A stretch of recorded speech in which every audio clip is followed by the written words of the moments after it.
experiences from 2011 and 2012 are a great example, of challenges the beef cattle industry faced during those unique and extreme conditions. A lot of people had to depopulate their cow herds because of lack of forage.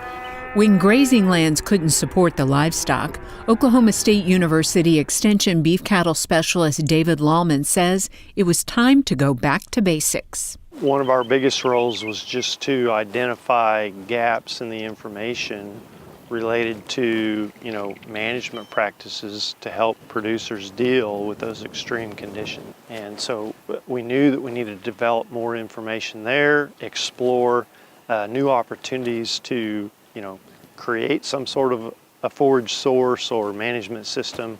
Researchers at OSU and Kansas State University took another look at cover crops as a forage source.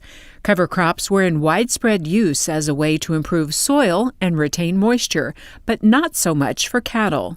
That's why we began to develop research information and conduct extension programs to look at the practical application of combining that soil cover with a grazing program. So I found out what were the common cover crops being planted, and then I looked at those to identify which ones were good species for cattle to graze, and then also became aware that many of these common cover crops, because their advantage is nitrogen absorption or accumulation, makes them where they could potentially be a toxic problem for cattle. And so that's kind of what launched Jamie Lynn's work into looking at different varieties and species that might limit the risk of nitrate toxicity, but yet still fill that summer forage gap. I also have been looking at cattle selectivity for specific cover crops.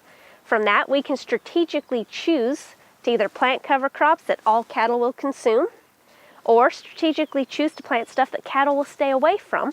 And there's an app for that.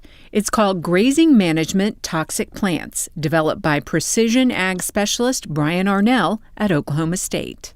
So when you're actually out looking at pastures or visiting with your seed salesman, you can pull up the app, type in what specific plant you're looking to put in your operation, and it'll give you a list of all the potential metabolic issues and whether you can manage for it or not.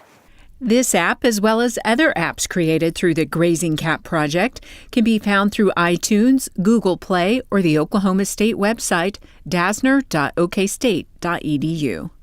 Finding adequate forage for cattle during extreme weather events was only part of the research to maintain sustainability in the beef industry. On the other hand, there are a lot of influences that maybe you don't notice, aren't quite as obvious. Things such as lower fertility in future years. Lallman says they are looking at long-term effects of climate variability. There is need for more research on the effects of temperature extremes, both at breeding time and at calving. The research enabled by the Grazing Cap is paving the way for beef producers to stay in business, no matter what climatic events may come their way.